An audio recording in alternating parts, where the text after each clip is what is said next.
essa ideia de gênero masculino ou feminino, justamente por essa questão biológica, mas acho que a Luísa vai falar mais aí pra frente que sexo não é, que gênero não é biológico.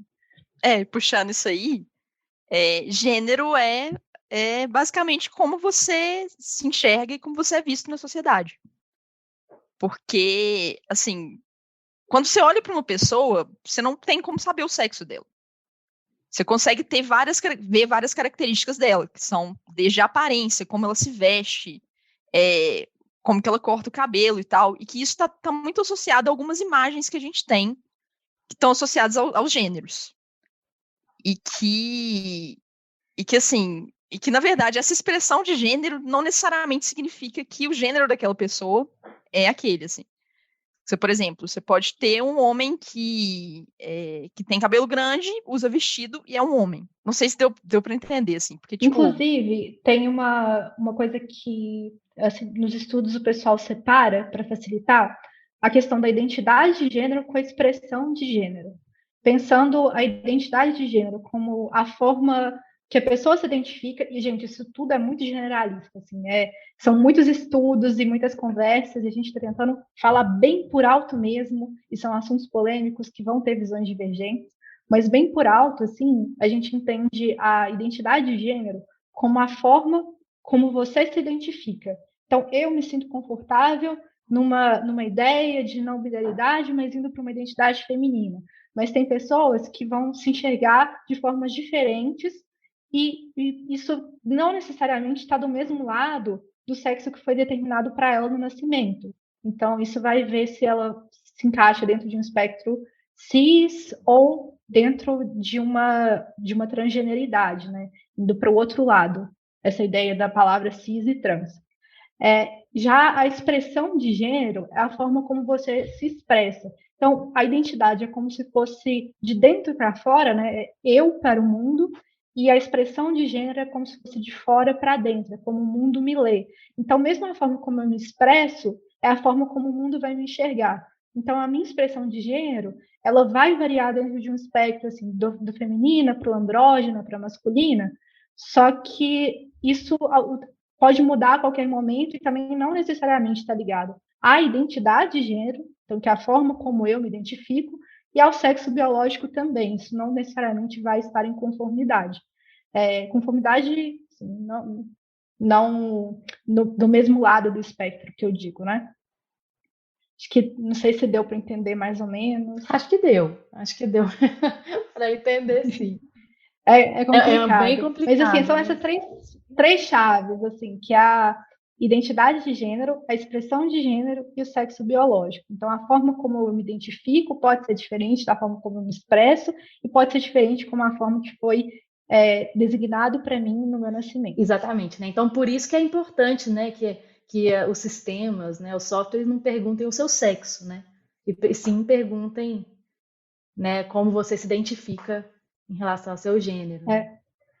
A não ser que seja assim, um software específico por questões médicas, sei lá, se for um laboratório médico, precisa interpretar por questões hormonais relacionadas ao macro, só talvez, assim, tirando isso, é preferível você perguntar o gênero da pessoa se isso fizer sentido, porque também tem que tomar cuidado para não enviesar, por exemplo, os dados que você colhe, né? E acho que mesmo nesse caso médico, talvez te dê informações erradas.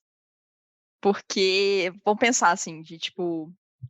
Não, estamos pensando pelo biológico, vamos falar de uma pessoa trans e que aí, vamos supor que o sexo biológico dela seja classificado como feminino, mas ela começou um processo de hormonização e aí tipo, os níveis de testosterona dessa pessoa estão mais altos, não estão batendo ali, mas que não é um problema, assim, sabe? Que eu acho que, tipo, mesmo nessas situações faria mais sentido você ter uma ideia maior do contexto, assim.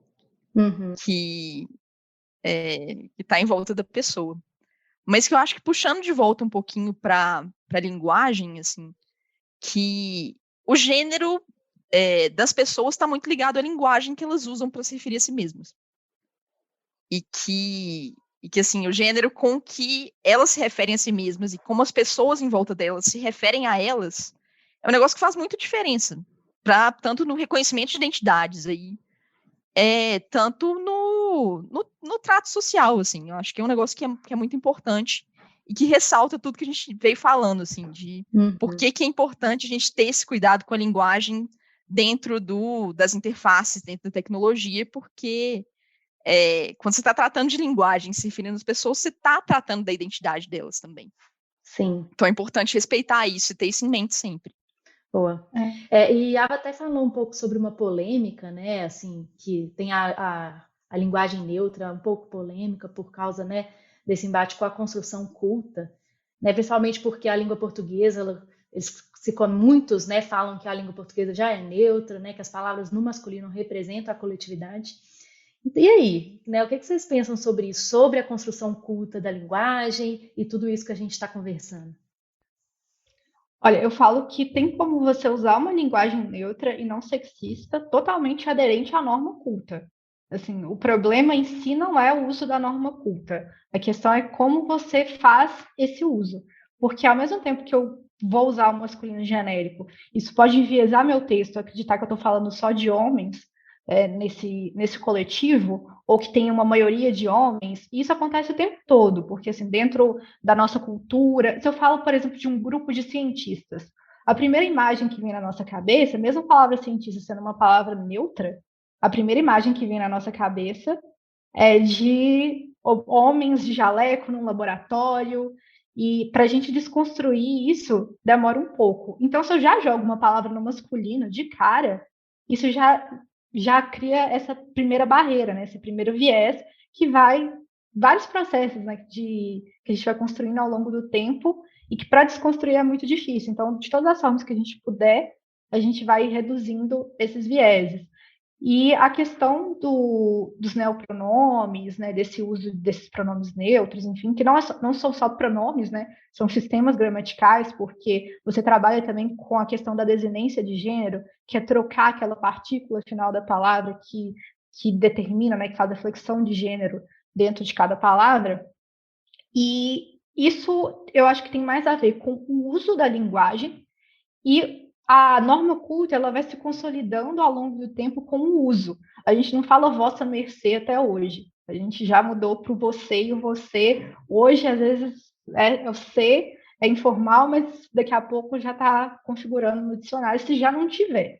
Então, realmente entender o uso da linguagem, entender o público que você está conversando, porque tem público que vai entender perfeitamente bem você neutralizar uma palavra com um ezinho no final, assim, mas tem público que vai ter mais dificuldade de entender isso, vai ter stakeholder que vai ter dificuldade de aceitar isso. Então, essas ferramentinhas que a gente usa para usar a linguagem neutra e não sexista dentro da norma culta servem um pouco para isso. Não, a gente está usando 100% da gramática aqui, você não tem o que reclamar nesse sentido. Mas a gente está querendo conversar com todas as pessoas. Só que eu acredito numa interface centrada no usuário, centrada na pessoa que está usando. Então, isso tem a ver com linguagem também. Então, se eu vou construir para jovem, eu não vejo problema nenhum, por exemplo, em ter uma linguagem já apropriada e que esse público usa, mesmo que não seja, eu não vou falar com uma linguagem super formal para esse público, porque vai até atrapalhar o entendimento. Então, isso tem a ver também, entra também a questão do uso da linguagem neutra relacionada a neopronomes, enfim. É que eu acho que isso tem muito a ver com o que a gente discute no UX Writing, da ideia do tom de voz, né? De que você precisa, para você conseguir comunicar melhor, você precisa adequar sua linguagem para as pessoas usuárias e para sua identidade de marca e tudo mais, assim. E que tem muitas situações em que você usar a norma culta 100%, você está saindo disso já. Porque, às vezes, você precisa de uma linguagem mais despojada, mais do diálogo e tal. Que é até uma coisa que eu passo no meu dia a dia, assim, que a Mia, que é o chatbot que eu trabalho, ela tem uma linguagem que é mais informal, que ela não é 100% norma culta.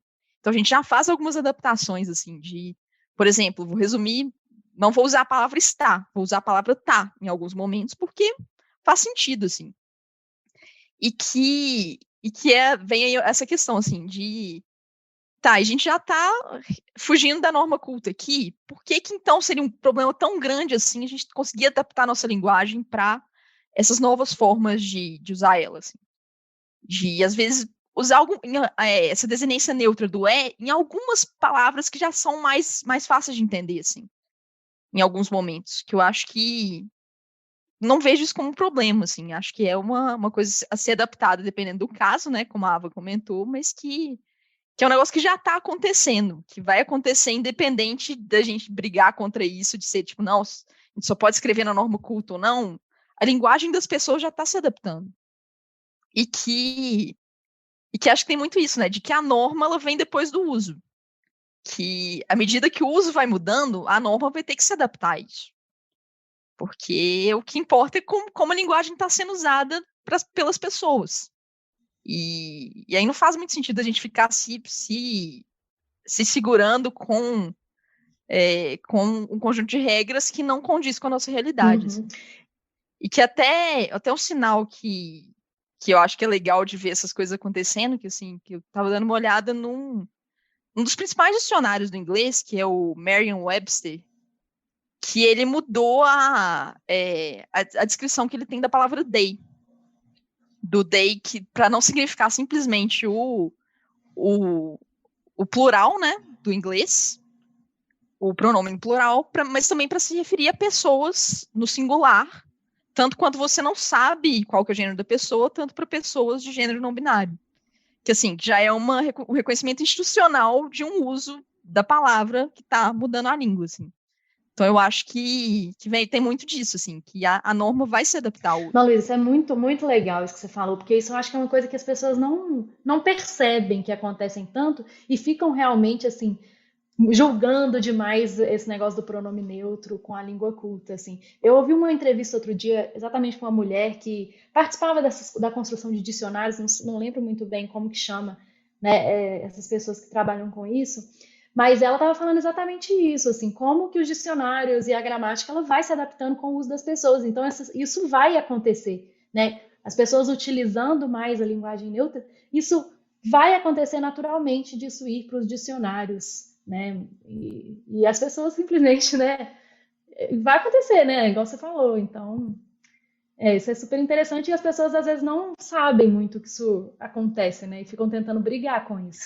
E tem uma questão também que eu vejo muito de pessoas falando que alguém não vai entender. Que, meu público não vai entender isso. Eu acho que tem um pouco de condescendência de pensar que a pessoa não consegue compreender. Gente, as pessoas conseguem entender gíria. Se você for ver questão de educação, assim, a gente sempre teve desenvolvimento de dialetos diferentes. E por que a gente não... por que as pessoas, no geral, não vão entender assim, uma flexão de gênero diferente, sabe? E também tem isso da condescendência. E eu acho que é muito desculpa de não perguntar para as pessoas, de não estar centrado no uso mesmo do dia a dia, centrado na pessoa usuária. Porque se você testa um texto com a pessoa e a pessoa entendeu, qual que é o problema de usar? Se você ouviu a opinião dela e está fazendo sentido e a experiência foi boa, por que você não vai usar? Porque as pessoas ficam tentando inventar problemas que elas acham que podem vir a existir. Aí eu não vou usar o texto dessa forma, porque eu acho que o meu usuário, que a minha usuária, a minha usuária não vai entender, sendo que você nem testou. Então, acho que tem um pouco disso também. E aí, vocês podem dar, assim, para ficar um pouquinho, né, a gente conseguir materializar um pouquinho mais, vocês podem dar algumas dicas, assim, algumas coisas que a gente pode mudar a forma, né, da gente comunicar para realmente utilizar uma linguagem um pouco mais inclusiva? Olha, eu posso dar umas diquinhas assim. Tentar não usar x e arroba para fazer essa desinência de gênero, porque isso atrapalha na questão dos leitores de tela e também não tem como você falar, né? Então não tem como transportar isso para a linguagem falada, é mais difícil. Tem gente que consegue, sei lá, tem gente que consegue falar um todos. Eu acho mais fácil falar todos, não sei, assim. Mas aí acho que um dos principais é evitar o uso do masculino genérico. Isso, gente, é difícil demais, porque eu trabalho com experiência do quê? Usuário. Aí eu tento me esforçar para falar da pessoa usuária. Só que vocês viram que já escorregou várias vezes aqui eu falando do usuário. Porque a gente traduz muita coisa direto do inglês, e o inglês, os substantivos